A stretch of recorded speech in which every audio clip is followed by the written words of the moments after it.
श्री स्वामी समर्थ. श्री गुरुदेव दत्त. प्रेमळ स्वामी भक्तांनो, आज आपण ओम श्री स्वामी समर्थाय दुःखनाशाय भक्त रक्षकाय नमः या मंत्राचे श्रवण करणार आहोत. हा मंत्र अत्यंत प्रभावी आणि कृपाशील आहे. हा मंत्र मनापासून ऐकल्यावर किंवा जपल्यावर भक्तांच्या जीवनातील दुःख, संकटे आणि अडथळे हळूहळू नाहीसे होतात आणि त्याला स्वामींचे दिव्य रक्षण लाभते. या मंत्राचा जप केल्यावर जे दुःख मनात खोलवर घर करून बसलंय ते स्वामी समर्थांच्या कृपेने हळूहळू दूर जातं. संकटाच्या वेळी जणू एखादं अदृश्य रक्षण कवच तुमच्या समोर उभं राहतं. घरातल्या तणावाच्या जागी शांतता आणि सुखाची झुळूक होऊ लागते. जीवनात अडकलेले मार्ग जणू स्वामी स्वतः हात धरीत उघडून देतात. मन स्थिर, आत्मा प्रसन्न आणि स्वामीच्या नावात आधार सापडतो. हा मंत्र म्हणजे फक्त शब्दांचा उच्चार नाही, तो आहे स्वामी समर्थांची थेट कृपा, जी भक्तांच्या जीवनातील दुःख नाहीसं करून रक्षण व आश्रय देते. ज्या गोष्टी आपण कोणाला सांगू शकत नाही त्या वेदना मंत्र ऐकताच हळूहळू हलक्या होतात. हा मंत्र जपणारा प्रत्येक भक्त जणू स्वामींच्या पायाशी बसल्याचा अनुभव येतो. घरातील वाईट नजर, अडथळे, नकारात्मक कंपन स्वामींच्या कृपेने दूर होते. कोणतेही मोठे काम करण्याची प्रेरणा, बळ आणि श्रद्धा मिळते. जीवनात अडकलेले मार्ग खुले होतात. कष्टाचे फळ सहज मिळते. संकट काही असो, स्वामी समर्थ भक्तांचा कधीच त्याग करत नाहीत, हे अनुभवायला मिळतं. जीवनात प्रत्येकजण कधी ना कधी दुःख, संकट आणि अडचणींना सामोरं जातो. कधी वाटतं आपल्यासोबत कोणीच नाही, आपण एकटे पडलो आहोत. पण खरी गोष्ट अशी आहे की स्वामी समर्थ भक्तांना कधीच एकटे सोडत नाहीयेत. हा मंत्र ओम श्री स्वामी समर्थाय दुःखनाशाय भक्त रक्षकाय नमः हा फक्त उच्चार नाही, तर तो आहे स्वामींच्या कृपेचा आधार असतो. हा मंत्र ऐकताना प्रत्येक भक्ताला जाणवलं, दुःख नाहीसं होतंय, संकटे मागे सरकत आहेत आणि स्वामी समर्थांचे रक्षण कवच माझ्यासोबत उभं आहे. म्हणूनच हा मंत्र मनापासून ऐका, कारण स्वामींचं नाव घेतल्यावर कोणतेही दुःख कायम राहत नाही. स्वामी समर्थ म्हणतात, भक्तीने जोडला जाणारा प्रत्येक जीव माझा आहे आणि माझा होतो. म्हणून सबस्क्राईब करा आणि स्वामीच्या दिव्य कुटुंबाचा भाग बना. चला तर मग या मंत्राची अनुभूती आलेली एक कथा आपण श्रवण करूयात. एका भक्ताचा संसार संकटात अडकला होता. घरात रोज वादविवाद, नोकरीत अडथळे आणि मनात इतकं दुःख की त्याला वाटायचं आता पुढे काही उरलंच नाही, आता सगळं संपलं. तो एका रात्री निराश होऊन स्वामी समर्थांच्या मंदिरात गेला. डोळ्यात पाणी, मनात वेदना आणि ओठांवर एकच हाक, ओम श्री स्वामी समर्थाय दुःखनाशाय भक्त रक्षकाय नमः. तो मंत्र जपताच त्याला जाणवलं, जणू त्याच्या भोवती एक दिव्य प्रकाश उभा राहिला आहे. मन हलकं झालं, दुःख हळूहळू दूर झालं आणि त्याच्या डोळ्यातून अश्रू नव्हे तर समाधान दिसू लागलं. त्या दिवसापासून त्याचं जीवन बदललं. घरात शांतता आली, नोकरीत सुधारणा झाली आणि सर्वात महत्त्वाचं म्हणजे त्याला कळलं की स्वामी समर्थ भक्तांना कधीच एकटे सोडत नाहीत. हा मंत्र म्हणजे फक्त शब्द नाही, तर स्वामी समर्थांच्या कृपेचं रक्षण कवच आहे. एकदा मनापासून ऐकून बघा, दुःख नाहीसं होऊन जीवन प्रकाशाने भरून जाईल. चला तर मग या मंत्राला सुरुवात करूया. तत्पूर्वी तुम्ही या चॅनलवरती नवीन असाल तर चॅनलला लाईक, सबस्क्राईब आणि कमेंटमध्ये श्री स्वामी समर्थ असे लिहा. तुमच्या मित्रपरिवारामध्ये हा व्हिडिओ शेअर करा, त्यांनाही या मंत्राचा अनुभव घेऊ द्या. चला तर मग आपण या मंत्राला सुरुवात करूया. ओम श्री स्वामी समर्थाय दुःखनाशाय भक्त रक्षकाय नमः. ओम श्री स्वामी समर्थाय दुःखनाशाय भक्त रक्षकाय नमः. ओम श्री स्वामी समर्थाय दुःखनाशाय भक्त रक्षकाय नमः. ओम श्री स्वामी समर्थाय दुःखनाशाय भक्त रक्षकाय नमः. ओम श्री स्वामी समर्थाय दुःखनाशाय भक्त रक्षकाय नमः. श्री स्वामी समर्थाय दुःखनाशाय भक्तरक्षकाय नमः। ओम श्री स्वामी समर्थाय दुःखनाशाय भक्तरक्षकाय नमः। ओम श्री स्वामी समर्थाय दुःखनाशाय भक्तरक्षकाय नमः। ओम श्री स्वामी समर्थाय दुःखनाशाय भक्तरक्षकाय नमः।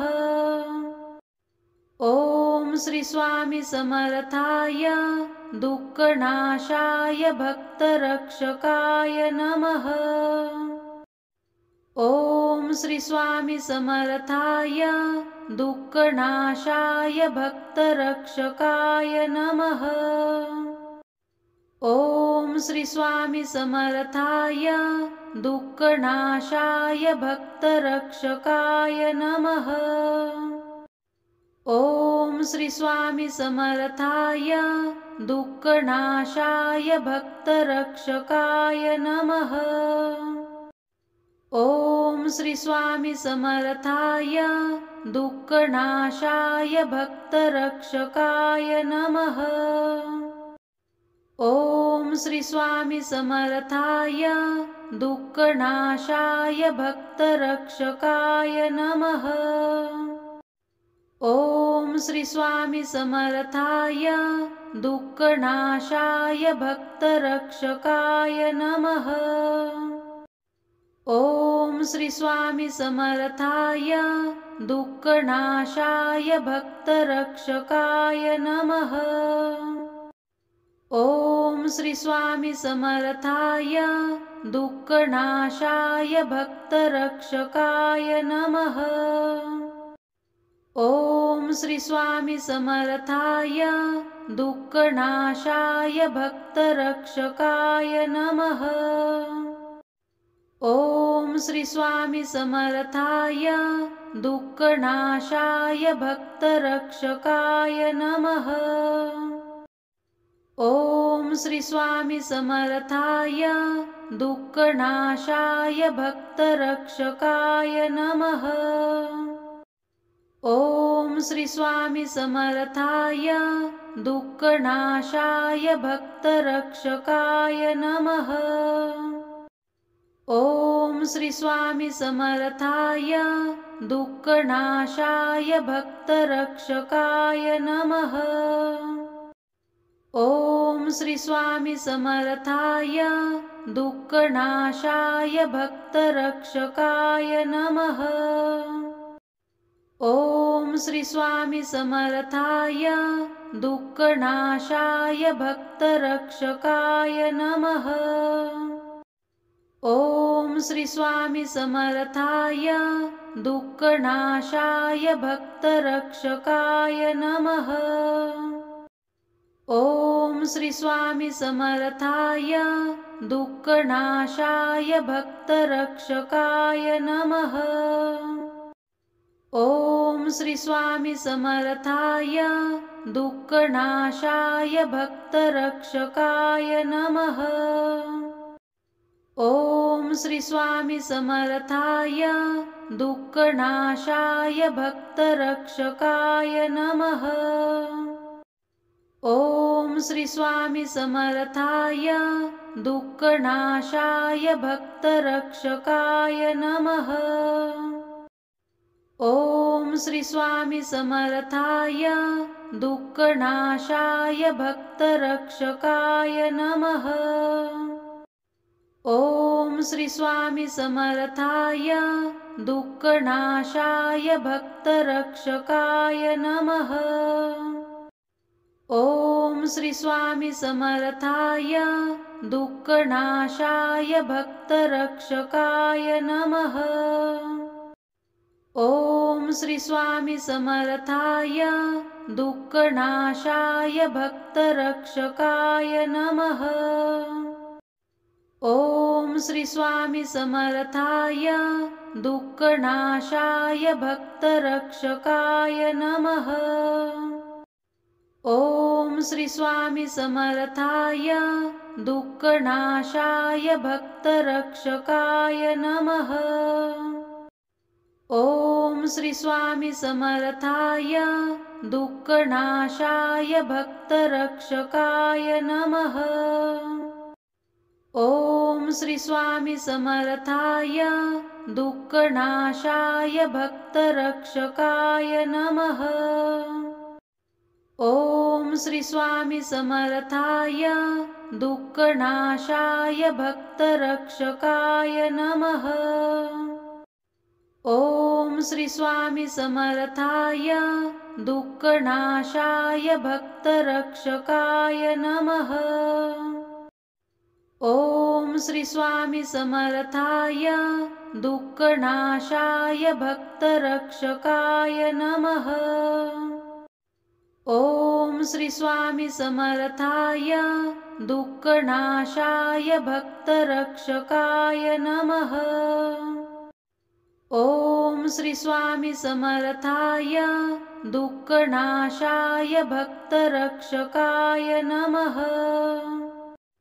ओम श्री स्वामी समर्थाय दुःखनाशाय भक्तरक्षकाय नमः। ओम श्री स्वामी समर्थाय दुःखनाशाय भक्तरक्षकाय नमः। ओम श्री स्वामी समर्थाय दुःखनाशाय भक्तरक्षकाय नमः। ओम श्री स्वामी समर्थाय दुःखनाशाय भक्तरक्षकाय नमः। ओम श्री स्वामी समर्थाय दुःखनाशाय भक्तरक्षकाय नमः। ओम श्री स्वामी समर्थाय दुःखनाशाय भक्तरक्षकाय नमः। ओम श्री स्वामी समर्थाय दुःखनाशाय भक्तरक्षकाय नमः। ओम श्री स्वामी समर्थाय दुःखनाशाय भक्तरक्षकाय नमः। ओम श्री स्वामी समर्थाय दुःखनाशाय भक्तरक्षकाय नमः। ओम श्री स्वामी समर्थाय दुःखनाशाय भक्तरक्षकाय नमः। ओम श्री स्वामी समर्थाय दुःखनाशाय भक्तरक्षकाय नमः। ओम श्री स्वामी समर्थाय दुःखनाशाय भक्तरक्षकाय नमः। ओम श्री स्वामी समर्थाय दुःखनाशाय भक्तरक्षकाय नमः। ओम श्री स्वामी समर्थाय दुःखनाशाय भक्तरक्षकाय नमः। ओम श्री स्वामी समर्थाय दुःखनाशाय भक्तरक्षकाय नमः।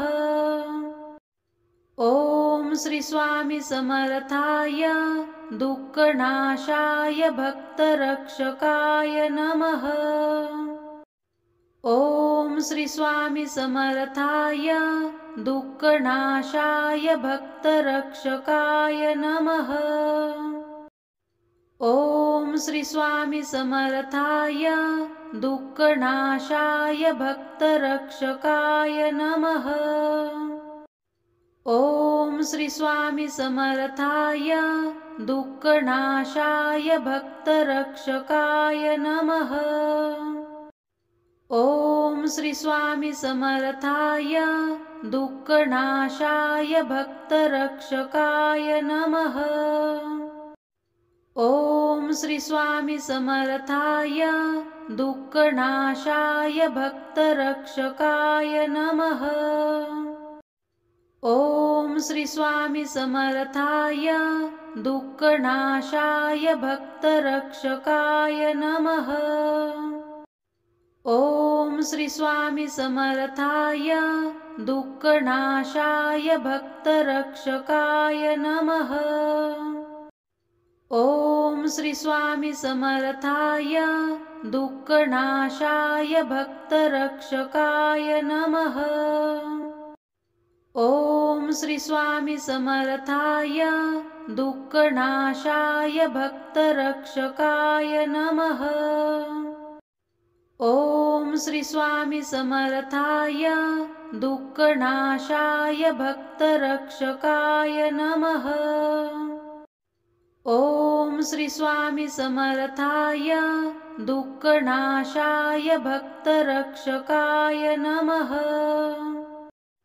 ओम श्री स्वामी समर्थाय दुःखनाशाय भक्तरक्षकाय नमः। ओम श्री स्वामी समर्थाय दुःखनाशाय भक्तरक्षकाय नमः। ओम श्री स्वामी समर्थाय दुःखनाशाय भक्तरक्षकाय नमः। ओम श्री स्वामी समर्थाय दुःखनाशाय भक्तरक्षकाय नमः। ओम श्री स्वामी समर्थाय दुःखनाशाय भक्तरक्षकाय नमः। ओम श्री स्वामी समर्थाय दुःखनाशाय भक्तरक्षकाय नमः। ओम श्री स्वामी समर्थाय दुःखनाशाय भक्तरक्षकाय नमः। ओम श्री स्वामी समर्थाय दुःखनाशाय भक्तरक्षकाय नमः। ओम श्री स्वामी समर्थाय दुःखनाशाय भक्तरक्षकाय नमः। ओम श्री स्वामी समर्थाय दुःखनाशाय भक्तरक्षकाय नमः। ओम श्री स्वामी समर्थाय दुःखनाशाय भक्तरक्षकाय नमः। ओम श्री स्वामी समर्थाय दुःखनाशाय भक्तरक्षकाय नमः। ओम श्री स्वामी समर्थाय दुःखनाशाय भक्तरक्षकाय नमः। ओम श्री स्वामी समर्थाय दुःखनाशाय भक्तरक्षकाय नमः। ओम श्री स्वामी समर्थाय दुःखनाशाय भक्तरक्षकाय नमः। ओम श्री स्वामी समर्थाय दुःखनाशाय भक्तरक्षकाय नमः। ओम श्री स्वामी समर्थाय दुःखनाशाय भक्तरक्षकाय नमः। ओम श्री स्वामी समर्थाय दुःखनाशाय भक्तरक्षकाय नमः। ओम श्री स्वामी समर्थाय दुःखनाशाय भक्तरक्षकाय नमः। ओम श्री स्वामी समर्थाय दुःखनाशाय भक्तरक्षकाय नमः। ओम श्री स्वामी समर्थाय दुःखनाशाय भक्तरक्षकाय नमः।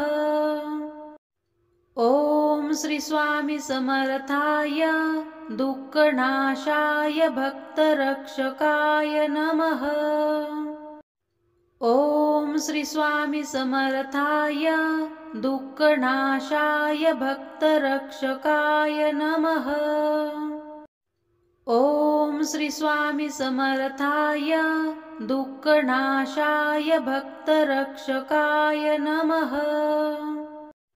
ओम श्री स्वामी समर्थाय दुःखनाशाय भक्तरक्षकाय नमः। ओम श्री स्वामी समर्थाय दुःखनाशाय भक्तरक्षकाय नमः।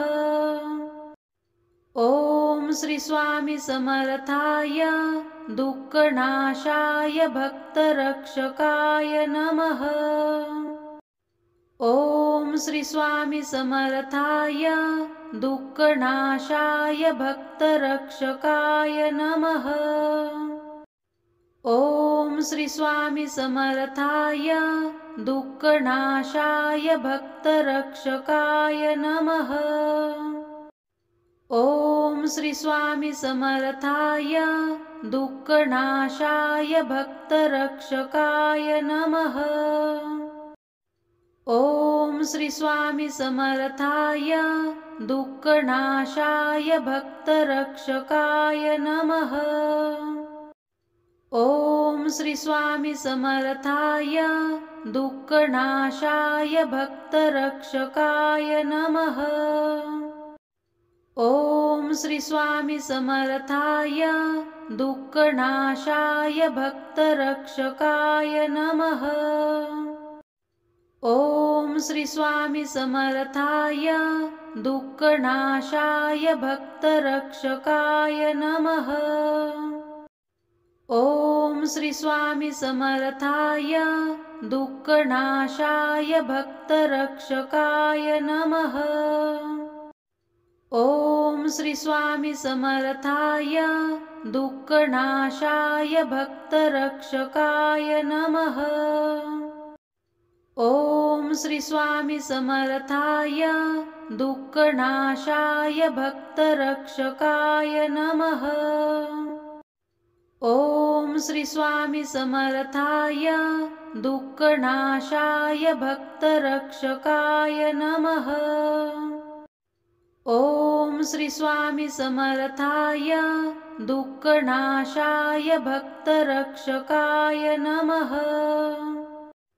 ओम श्री स्वामी समर्थाय दुःखनाशाय भक्तरक्षकाय नमः।